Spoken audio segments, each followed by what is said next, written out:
Good afternoon and welcome to today's Adweek webinar, where we'll be sharing an inside look at Johnnie Walker Princes Street.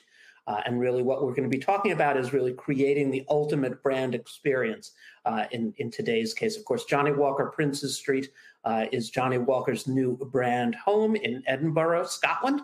And we're going to hear all about this from the players who've been involved in this project.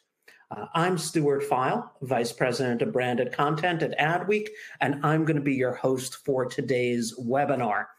Before we begin, I just want to take a few minutes here and make sure that everyone is familiar with the features of our webinar platform and also knows what to expect from our event today.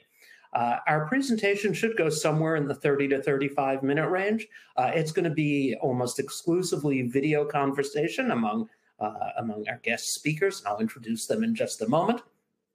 But there are even a couple of, just again, as I'm sure you see today's title slide, that's really pretty much our entire slide experience today. So you don't have to worry too much about slides, and we're going to take the slides down in just a few moments. Again, our presentation will go about 35 minutes. Afterwards, we're going to have plenty of time for audience Q&A. So I do want to invite everybody here, if at any point during the presentation, if you have a question for our speakers, just use the question tool that you should see on your screen. It's pretty much underneath the video window right now. So go on in there, use that to submit your questions. We're going to get to as many as we can following, again, our live panel discussion. It's not too late to invite your colleagues to come and join us today, and we really would love it if they would. We sent everyone a final reminder email for today's webinar about 15 minutes ago. In there, you're going to find a link to the registration page, so grab that link, share it with your colleagues. Hopefully, they've got enough time to register and join us live. Still, have them register anyway, even if they can't make it live, because today's webinar is being recorded. It's going to be available on demand, and we're going to send a link to that on-demand version to all of our registrants later this afternoon. So check your email about 3:30, 4 o'clock Eastern time. Usually we make the slides available. I actually do have a PDF of the slide deck. It's got a few photos of Johnnie Walker Princes Street. If you want to have that and you want that as a takeaway from today, you're going to find that PDF in the event resources area. You should see that tab on your screen. We just want to make that available. But again, it's not much more than a couple of quick photos of the execution. More importantly, I just want to remind everyone to please check out the Adweek webinar calendar, www.adweek.com/webinars. This is one of actually the fourth webinar we've done this week. We've got 3 next week, and the week after that, and the week after that. Full schedule. See what's coming up. Sign up for an upcoming webinar. Check out the entire archive of on-demand webinars in there as well. Again, we know that you get value out of these, and we also know an awful lot of people are asking you to attend these things. We hope that you continue to get value, and that is always the goal of what we provide here, that you're going to come away, again, maybe entertained, but most importantly, better informed. So let me just quickly introduce our speakers. Again, really excited about today's webinar. 3 great speakers, all the parties involved in the Johnnie Walker Princes Street activation. So from our sponsors today at AnyRoad, we're very happy to be joined by Daniel Yaffe. Daniel's the COO and a co-founder of AnyRoad. He's the author of a book about whiskey, Drink More Whiskey. Also is, again, co-founded AnyRoad, which is a platform that enables brands to leverage data to scale the impact of branded experiences. That's what we're talking about here. From Johnnie Walker, we have the head of experiential, Rob Maxwell. Again, he's running the experience at Johnnie Walker Princes Street. He's done things like this, again, before he even joined Diageo, to the Johnnie Walker brand, and he delivered world-class experiences and built brand advocacy for brands such as Jameson and Absolute, again, doing that as part of the Jameson Distillery Bow Street team. And then Christian Lachelle, who's the VP and Executive Creative Director over at BRC Imagination Arts. He's their creative chief, specializing in experiential design, tourism, sustainability, revenue, operations, project delivery plans, and creative storytelling approaches for, again, award-winning brand experiences. So before I bring our speakers up on screen, I'm just going to play a 1-minute sizzle reel, and then I'll be right back to bring our speakers up, just to give you a quick 1-minute sense here of what Johnnie Walker Princes Street really is. So let's launch that video, and here we go.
All right, so let me bring our panelists up here, Daniel, Rob, and Christian, and let me disappear. And Daniel, over to you for our webinar today.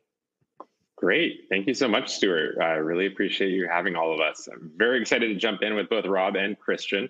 I want to start off about storytelling. Obviously, you have built the Johnnie Walker experience at Princes Street to tell a story about the brand. I'm curious, what is the importance of storytelling, especially when it comes to branded experiences? Either one of you can jump in on that first one to kick off the conversation. Sure. Rob, do you mind if I'll go first and then you can amplify? First, yeah, sure. You see it from the well, storytelling is, how we understand the world. It's the things that make it, a difference for a brand. When, I'll give a perfect example here for Johnnie Walker. I mean, most consumers are at a bar and they're looking at the back bar and they're trying to make a choice on what drink they're going to go with. And the way that we approach these projects is by visitors coming and spending some time with us. They get to not only see that bottle as not just a bottle anymore, they see it as a story. They understand the narrative. They understand the purpose of the brand. They have made a personal connection with a friend. And I would say the thing that's more important than just story is emotional engagement. A lot of people talk story, but not a lot of people deliver story. And I'm talking about things that move the pulse and actually drive emotions. And that's the key thing that we look at. Is it's not just about creating an experience and not just telling any story, but really about a story that can be transformative. And you can see that difference from a visitor coming in and by the time they leave feeling completely different and changed, their attitudes, their actions, everything. And Rob, if you want to speak to that in terms of what you've seen on the few projects that we've worked on together, which is, all three that were mentioned, Jameson, Absolute, and Johnnie Walker. So. Sure, yeah, I think you need to hit the nail on the head, Christian. So, I mean, now so more than ever, people are craving experiences and human interactions. So it's one of the common trends that I've noticed over the years working, as you mentioned, in Jameson, Absolute, and now Johnnie Walker Princes Street is the thing that people remember is it's the people, it's the storytellers. So you can have the most amazing building and the most incredible tech, which thankfully we do. But it's the people that really bring the story to life, and they do that through immersive storytelling, but also the warmest hospitality. And we've already seen that positive sentiment coming through in absolute droves from the people that have been coming through the doors at Johnnie Walker Princes Street so far. They've been calling out all of the amazing team members that have made that experience for them so special. And as you mentioned, Christian, when they go away, they're not just going to see a bottle, but they're going to remember that experience and they're going to remember that story. That's awesome. That's awesome. Rob, would you mind telling us maybe a little bit just about the experience? Like, when did it open? There might be some people who are less familiar with the experience in Edinburgh. I think that'll help just place the conversation today a little bit. Absolutely, yeah. So Johnnie Walker Princes Street opened to the public on the 6th of September. So it's an 8-floor visitor experience that is bringing the story of one of the most popular Scotch whisky brands in the world to life. It's the centerpiece in Diageo's £185 million investment into Scotch whisky tourism, which is the largest single investment in the industry. It's a fully immersive building crowned by 2 amazing rooftop bars serving the most incredible food and drink. We've got multiple experiences in the building. So whether you're starting out your whiskey journey as a curious person, or whether you've been enjoying whiskey for many, many years and consider yourself a connoisseur, we have an experience for you. We've got a dedicated event space. We've got an amazing retail opportunity as well. And we also have some private client spaces in the building. And we also have a Learning for Life Academy, which is an amazing feature to have in Johnnie Walker Princes Street, which is our commitment to, I suppose, our corporate social responsibility. And in our Learning for Life Academy, it's a dedicated hospitality training program for people to get them back into work. So it's 7.5.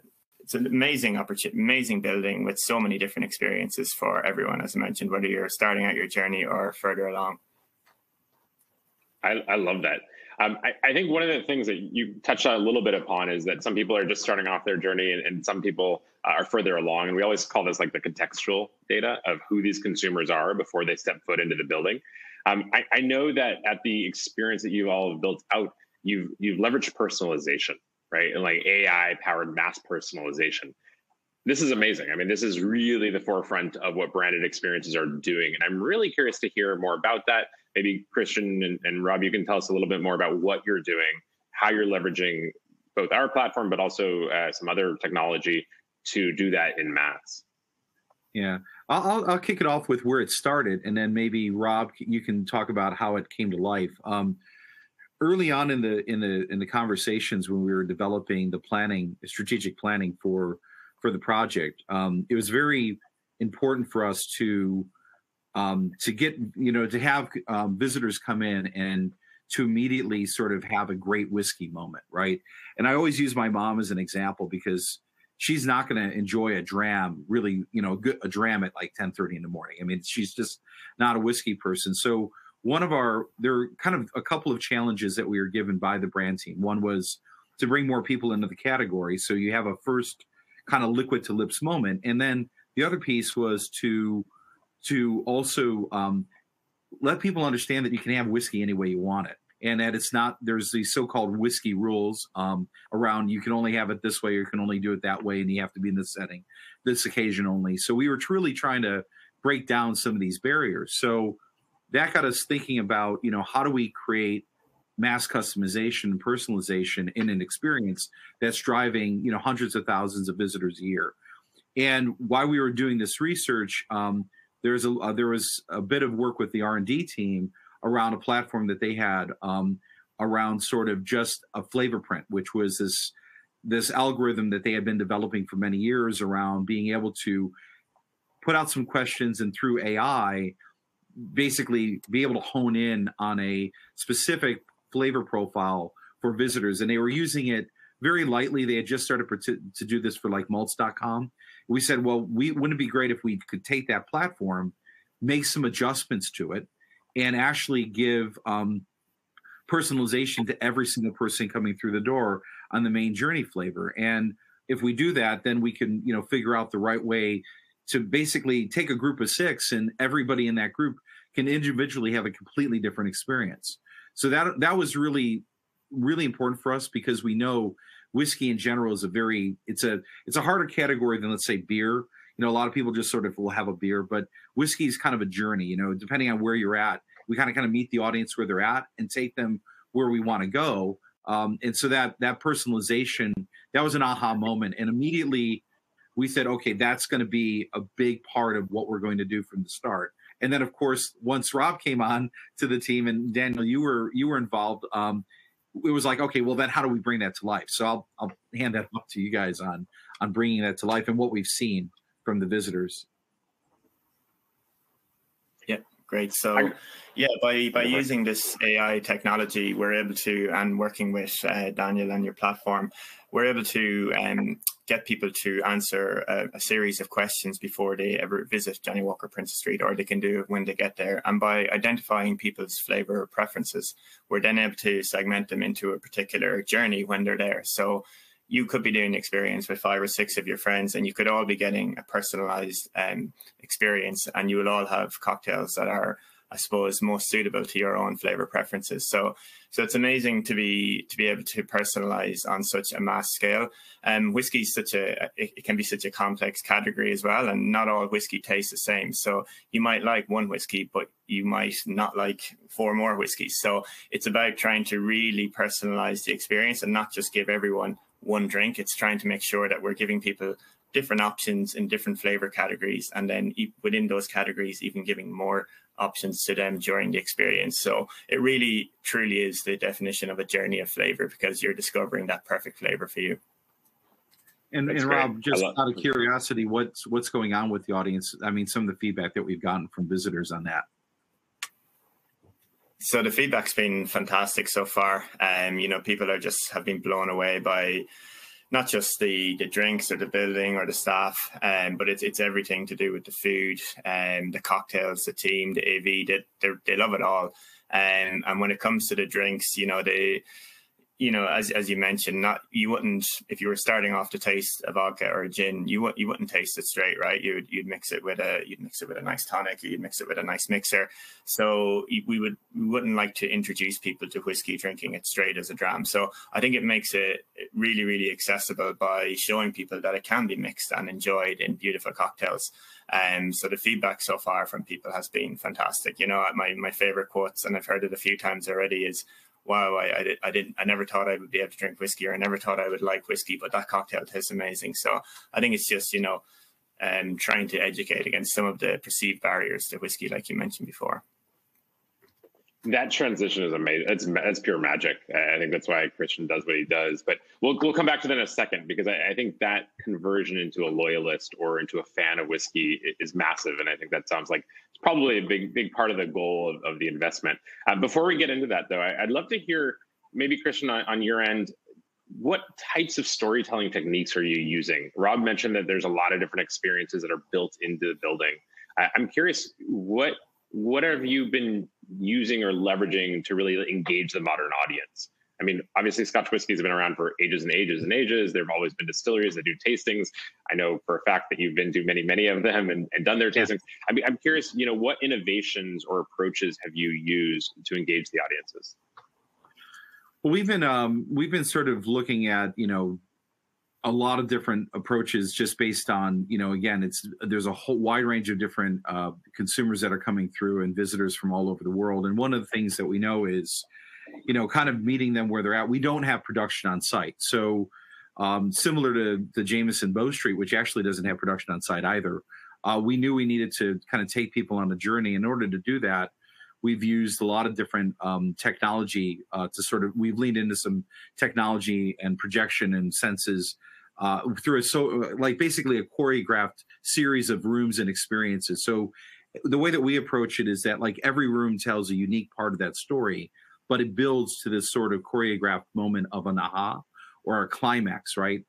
But one of the things we leaned in early on with Edinburgh was we're in a great city that does incredible festivals. It's, for example, the Fringe is one of the largest theatrical art festivals in the world.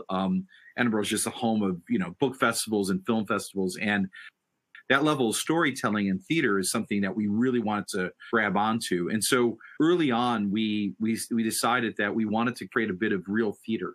So one of the things in the main journey that I think people really love is that in the second room, we have this room called Come Walk With Us, which is really telling the story of Johnnie Walker, which is this incredible 200-year history, but done in a very sort of close-up theatrical way with performers and travelators and projection and movies.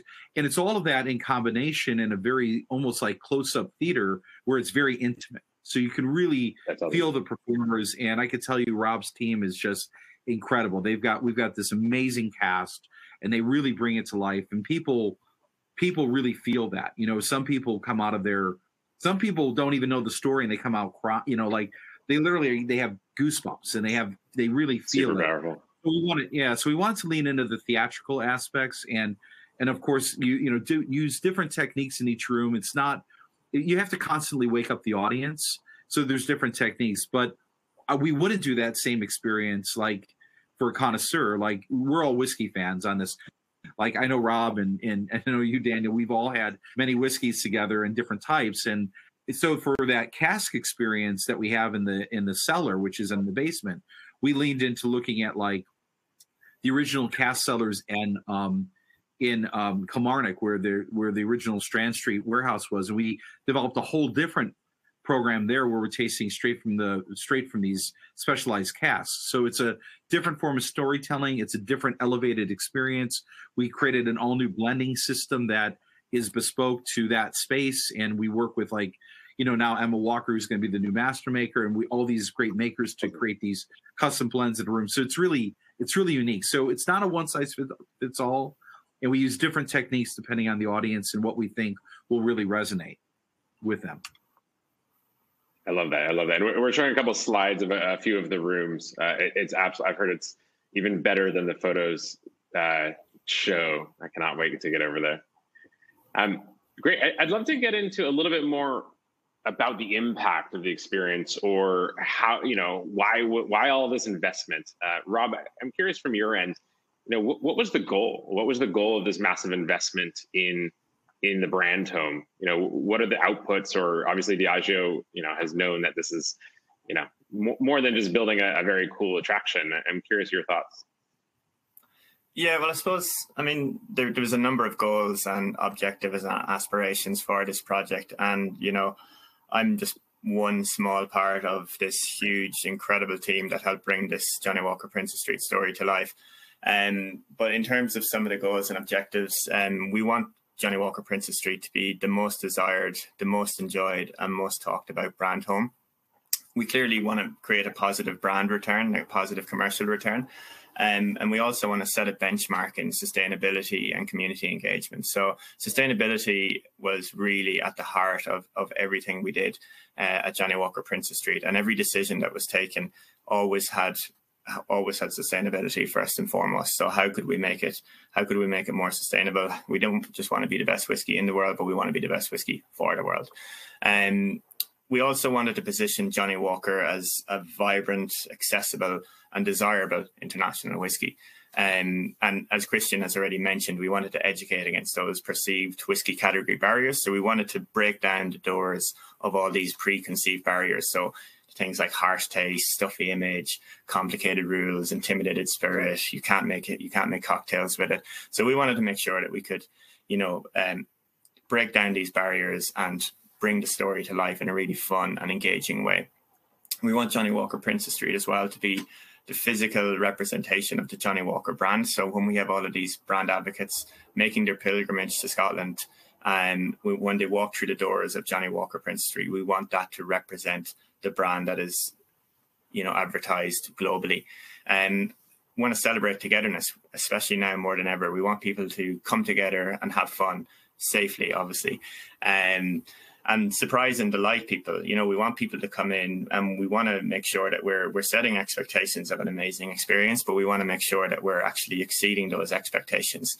And we do this through, as Christian mentioned already, creation of this emotional experience far beyond a traditional whiskey process store.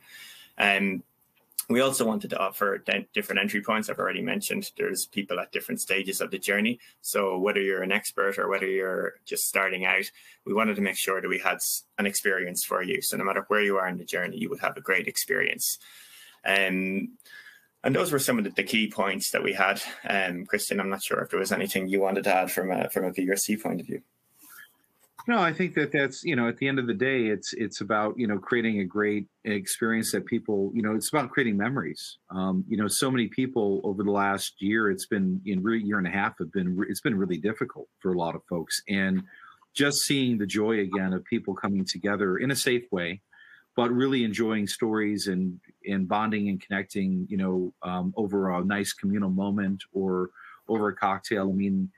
At the end of the day, it's great to see that the spirit of people coming back together, and we don't do these things for ourselves. We obviously we do these projects in the spirit of the brand in order to kind of bring it to life in these really fun and meaningful ways, and that's the joy of it. And you could see just the smiles of people going, yes, we're back, we're doing some things, and we're not other, it's great to see that as a journey. Can't wait to see the international tourists coming back, and obviously there's a big push by Visit Scotland, but and there's a big community element to this too that you can't underscore. I mean, one of the other things I would say in addition to sustainability was to make sure that we also balance tourism out in the city.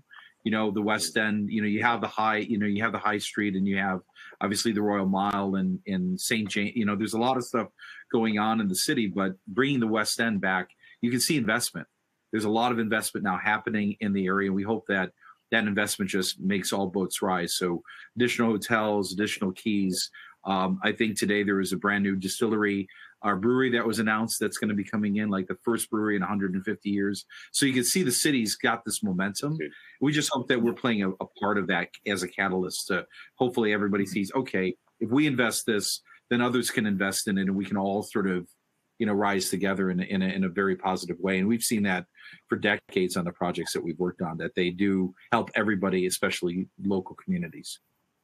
Absolutely. That's awesome. We also wanted to kind of create this mile marker zero, if you like. So we want people not just to come and enjoy Edinburgh, but to enjoy the whole of Scotland. We've got some incredible distilleries and women and men working in these brand homes all over Scotland. And we wanted to tie the story of Johnnie Walker into the four corners. So the Kylila, Clynelish, Glenkinchie and Cardew, and all of the other brand homes and distilleries that we have throughout Scotland. So Johnnie Walker Princes Street is just the beginning of the journey, and we're hoping to funnel people out into all of these amazing locations within Scotland. It's got so much to offer. That's awesome. Christian, you mentioned that people go through and you see them smiling, enjoying it. Of course, we know that the modern CMO is not going to be measuring experiences through smiles. I'm curious, partially because you've worked on this project since the very beginning, and partially because you've worked on a lot of other brand homes. I'm curious, what do brands get wrong about measuring the impact of brand homes? I know that you've done a lot of research on this. I'm curious, how you guide companies early on when they say, we're looking at investing in a new brand home or a new brand experience. Well, I think, a lot of, what we've seen, some folks get wrong and oftentimes are actually called in to help actually fix projects. I would say they'd call after they've been open for a couple of years. In fact, sometimes it can be open only a couple of months, and they're already looking for some adjustments because maybe they didn't get something. Maybe they didn't get something right. And that's fine. I mean, it is a bit of a test and adjust, and making sure that you do get it right. But I would say the big thing is a lot of folks have, like when we started with Heineken years ago, that CMO at Heineken, when we were first starting that project, Heineken experience at that time was not really a profit center. It wasn't making any money. In fact, it was basically a marketing loss for Heineken. And we were able to, through storytelling, repositioning that project, we were able to move them towards much more of a profit model. And that really helped the overall market. They got excited about that because all of a sudden this project became its own sort of profit center within the company. And I think there's a couple of things like that. I mean, oftentimes people think that these tours are just process, invite people in, give them a bit of a process, hope that they buy something. No, there's a real purpose behind everything that you do. There's a journey that you're purposely creating, and you need to understand exactly what you're trying to do with that in terms of moving the needle on the brand advocacy point of view, building loyalty, profit, bottles and bags, really important.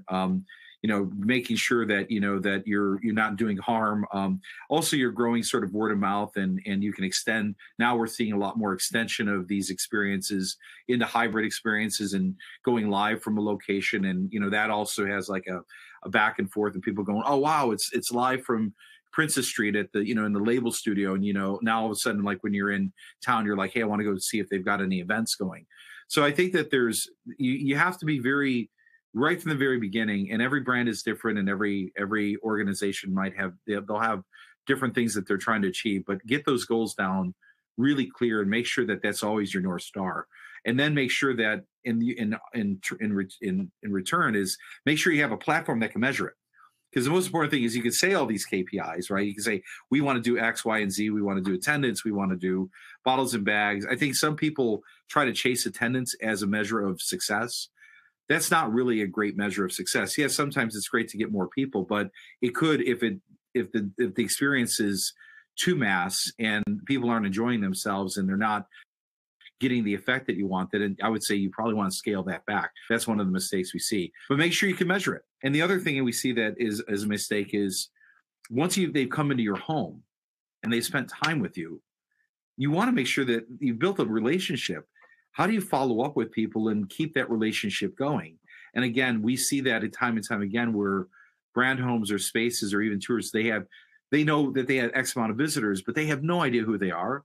There's no relationship with them. There's no follow-up program. So even though you've had this amazing memory, you're not able to really track and stay in touch. And that's super important. I think for an investment of this scale, you need to be able to stay in touch and you need to extend that experience well beyond the visit. And if you're not doing that, then you're not really leveraging it as much as you can. And that's really what we're seeing. Yeah, I love that. I love that. A lot of brands do come to us for that, trying to understand how to drive loyalty from branded experiences. But that reminds me of a framework that we have of one-dimensional metrics and three-dimensional metrics, right? A lot of brands look at one-dimensional metrics, right? How many, and we've talked about this a few times, but how many people go through the door? How many butts in seats? Maybe even where are they from? But they're not looking at what we call three-dimensional metrics for experiences, which is impact, right? Whether that be loyalty, whether that be relationships or community. So I think that's huge. Rob, anything to add on that end as far as like what metrics you all are looking at? Or I know there's a lot of data flowing through the Johnnie Walker Princes Street experience. I'm curious, what's the focus for you all? Yeah, I was on mute. Sorry. Yeah, I think Christian covered everything off really, really well there. First and foremost, we want to make sure that all of our visitors are having a memorable experience with us for all the right reasons. So for us, just seeing people walk out the door with a smile and look of amazement on their face is just incredible. As you mentioned, you can't measure that though.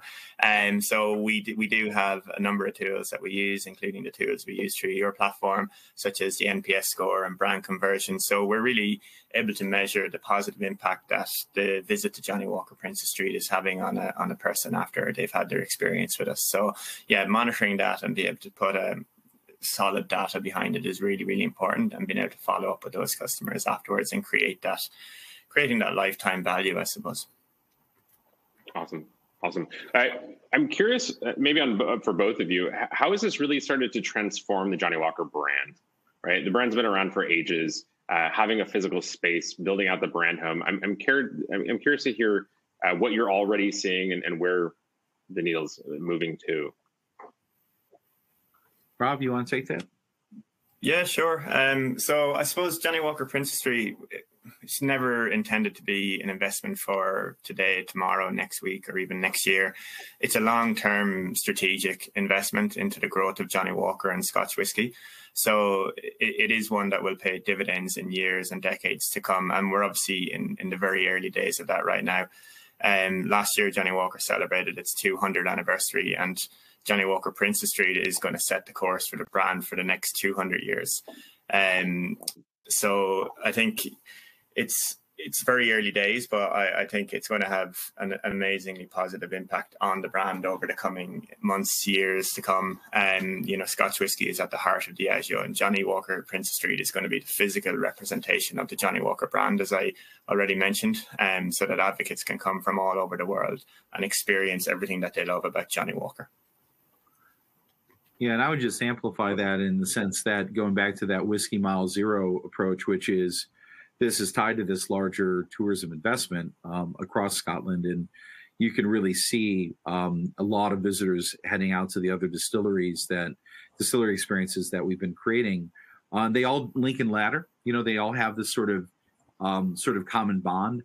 And at the same time, you're also seeing other brands really investing and upgrading their experiences. So it's just great overall. Not only is it moving the needle for Johnnie Walker, and obviously getting people to understand where the liquid comes from and how it's built and all the care and quality and dedication to sustainability, but it's also dedication to Scotland as a whole, and really saying, listen, this is really important. It represents probably the largest export in the country.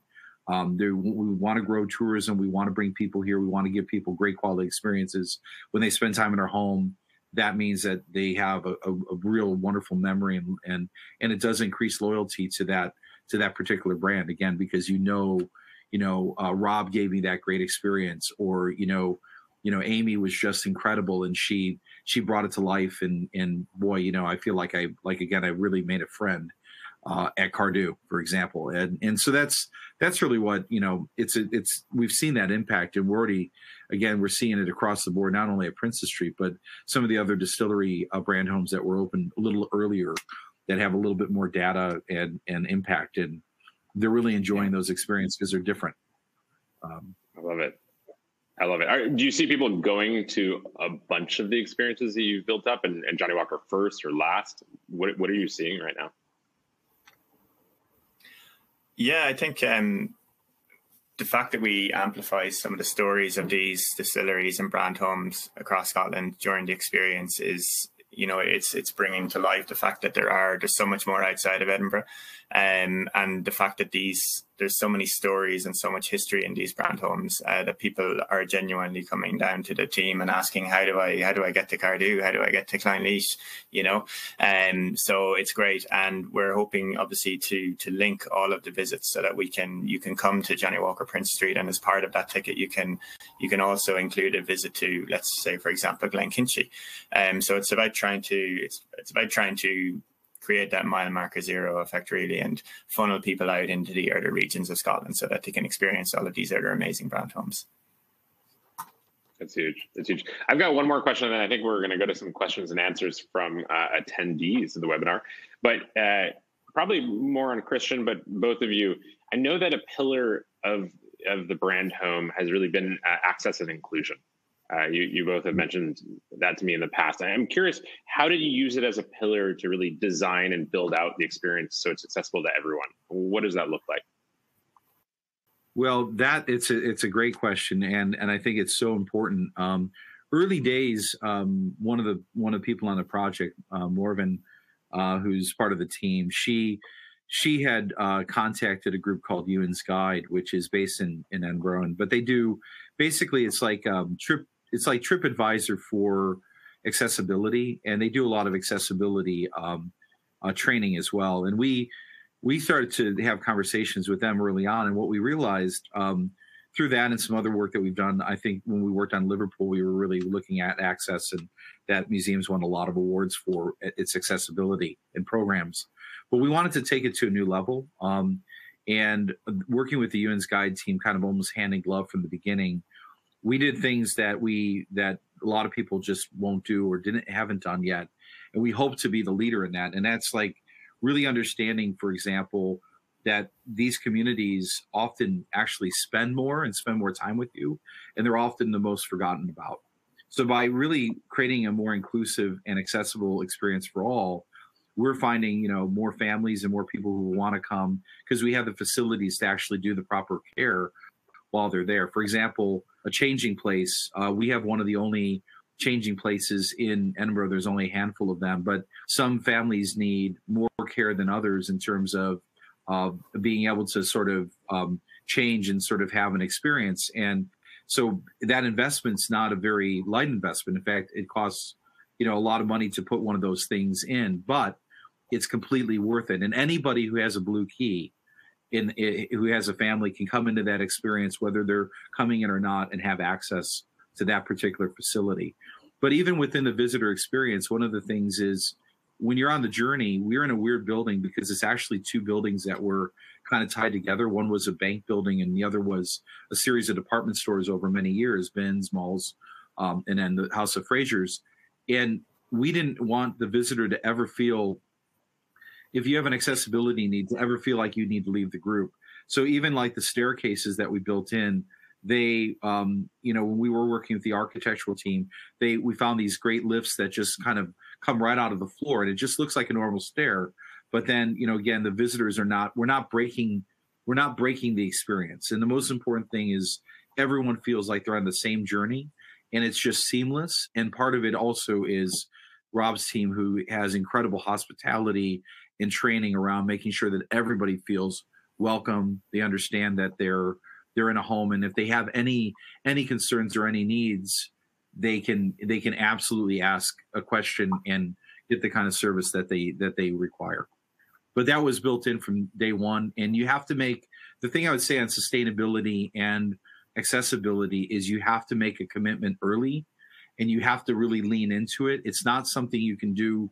We see a lot of afterthoughts, and obviously older distilleries that it's harder and harder because they're production facilities. But if you're doing something from scratch, or if you are doing something, set the goal as high as you can, and just be inclusive to everybody that that you can welcome, because they want to come, and people just, and we're seeing the impact. So we just got the highest rating of accessibility awards in the UK from Ewan's Guide. There's only 10 facilities in entire UK attractions that have a score of 5, and we're one of the 10 now, and that's across the entire UK.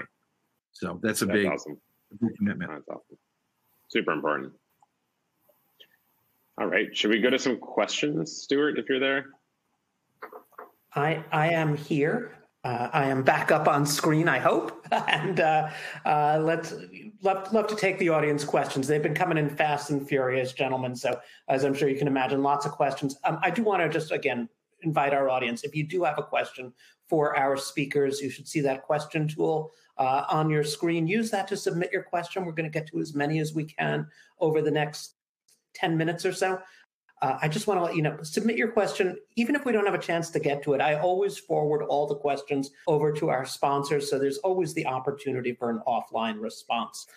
Just also a quick reminder here to everyone, if you enjoyed today's webinar and you want to share it with your colleagues, yes, the webinar is being recorded. We're going to make that available to you, and we're going to send you a link later this afternoon. Check your email, 3:30, 4 o'clock. You're going to get that link. Share that link with your colleagues. Better yet, have your colleagues register. We will send them that link directly. I did show some of, again, the pictures that we were sharing as we were doing this. If you want to grab a PDF of those slides that we showed, just showing some of the interiors and the one exterior shot of Johnnie Walker Princes Street, you can grab a PDF of that deck right now in event resources. So keep an eye out there. So let's get to these questions. Gentlemen, and Christian, I just want to sort of start off with you. As you look at a brand home, and people are doing this, how do you actually sort of estimate the brand home's contribution to the overall brand value? I can see in a situation where this goes on, I can see as it fits in a lot of other very consumer folk, right? Particularly where there are brands where there is that very, brand recognition, loyal following. I want to know more about as this goes on. But again, you're the one who does a lot of this stuff, Christian. What do you sort of see as that sort of contribution to the brand value? Well, we spoke a little bit about it, and I think the thing that we've realized through these physical experiences, and not just through a pop-up, but obviously there's a lot of different types of experiential, but the brand home itself really gives the brand a place to really bring visitors in. And it's not just consumers. A lot of times it's trade. Sometimes it's even government to government. It's a way to test out innovations and new product lines. There's a lot of ways that we use a brand home to impact the brand. The most important thing, though, of course, is building that sort of true loyalty, those kind of deep memories that then spread out through the word of mouth. And yeah, it may only be 30,000 or 40,000 or 50,000 people, but they may be, for some brand homes, but they may be your biggest loyalists. We recognized in one of the brand homes that was getting a number of visitors, and I can't speak to which one it is. When we looked at the global market, actually the brand home was their 4th largest market. And they didn't even realize that. They were busy trying to go everywhere else. And we said, listen, if you look at the scale of this place is actually one of your top markets in the world. So it's really important to treat these visitors in a meaningful way. And the other thing is markets go dark and it's harder to advertise in some of these spaces. The only place that you can meet the audience and kind of bring them deeply into the immersive world of your brand is through these brand homes and these spaces. So we see, yeah, it's about building loyalty, but it's actually a platform for a lot of other things. Like we mentioned, Rob mentioned the training academy that we're doing, Learning for Life. It's a platform for ongoing trade. We have a space in there for training bartenders, the top 1% bartenders in the world. So there's a lot of ways that you can leverage these things well beyond just the consumer face. And I think that those are the pillars that we look at when we look at the overall value for the brand. And let's face it, people wouldn't do it if they weren't having an impact. And there's lots of impact and there's lots of reward for having a brand home. Daniel, as we use the term brand home, and I realize, it's not always a common term that people, have here. And obviously, it can take a lot of different forms. You can have an 8-story historical building in downtown Edinburgh, but it doesn't have to be that. So can you give just a couple quick examples of what they might look like, and what it might look like on brands, outside of the obvious places where something like as we've discussed today, what some of the other ones might look like?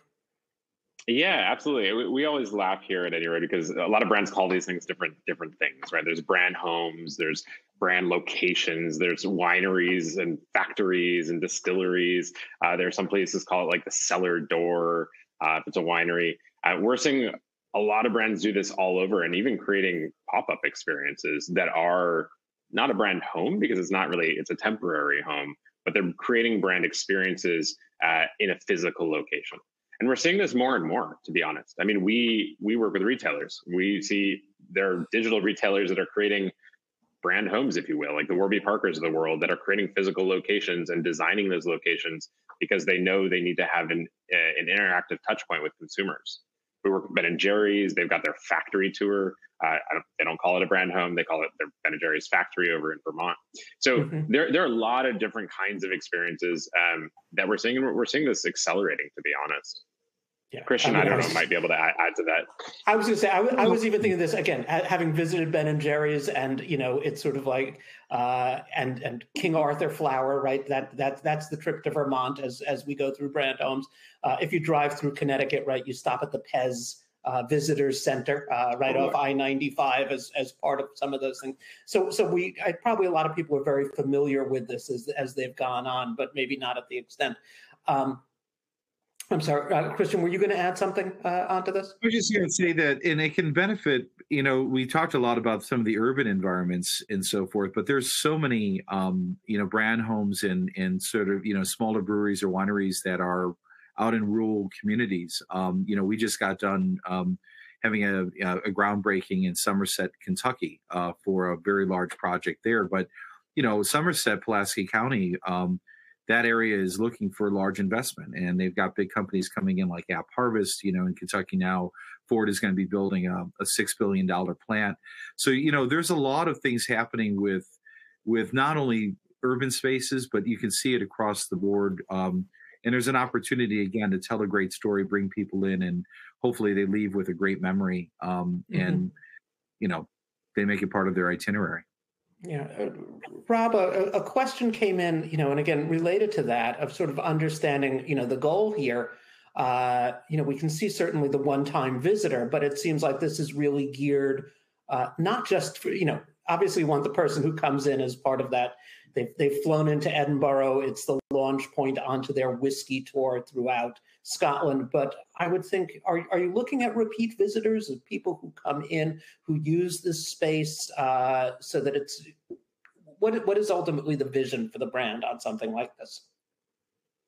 Yeah, I mean, brand loyalty, we would obviously hope for people to come back and visit time and time again. That might be more challenging for people coming from the far corners in the world. Yeah. But it's not just, Johnnie Walker Princes Street is not just for the international community, it's for the local audience as well.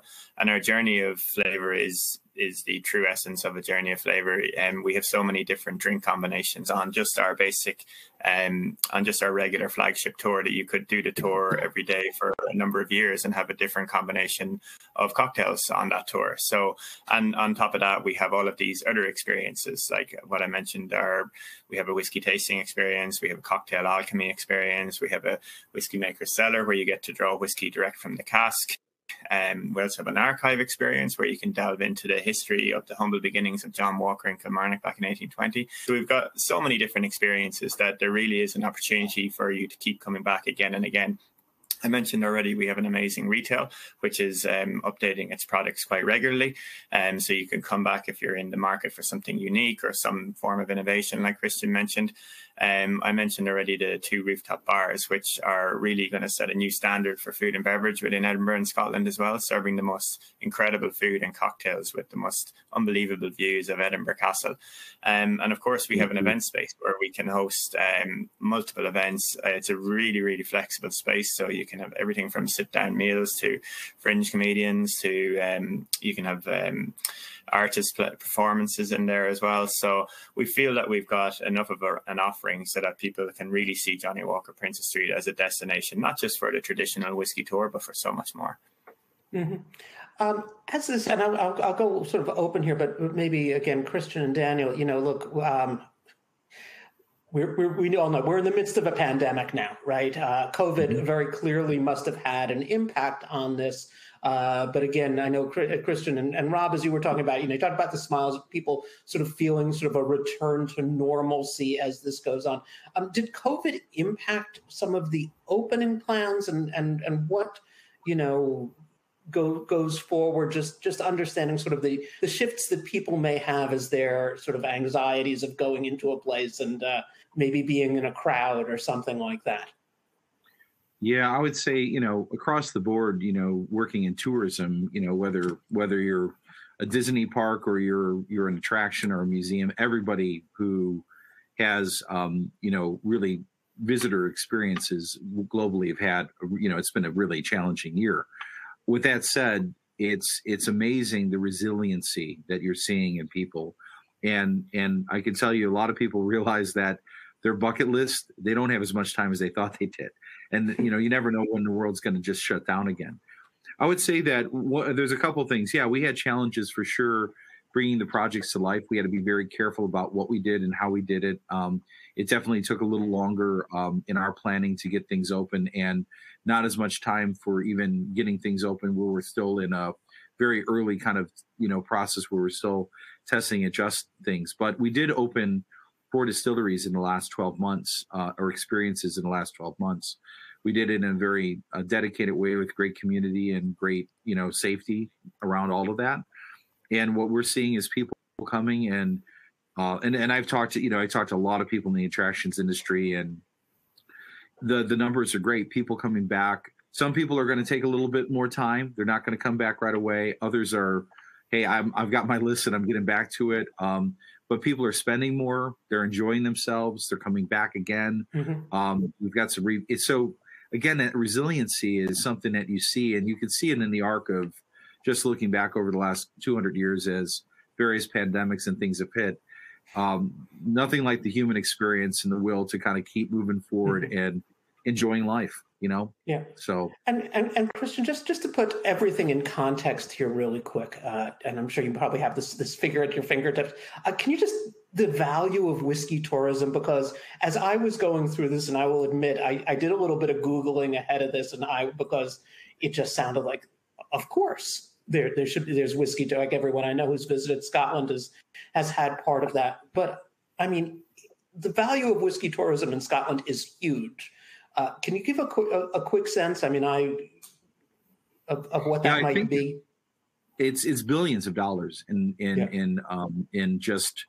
I don't have the exact number, but I think it's well over $5 billion in terms of that. I know that on the Kentucky distillery side, in just in Kentucky, it's a $3.9 billion business in tourism for these mm-hmm. for these brands. So when you look at Scotch, which is a little bit more of a mature market in terms of having a lot of distilleries, you really, when you look at the distilleries in Kentucky, it's really only been the last 10 years and really in the last 5 that things have really accelerated. But it's a huge part of the economy. You can't underscore enough how much the hotels that are in the areas, even in rural communities like, for example, Clynelish up in Brora.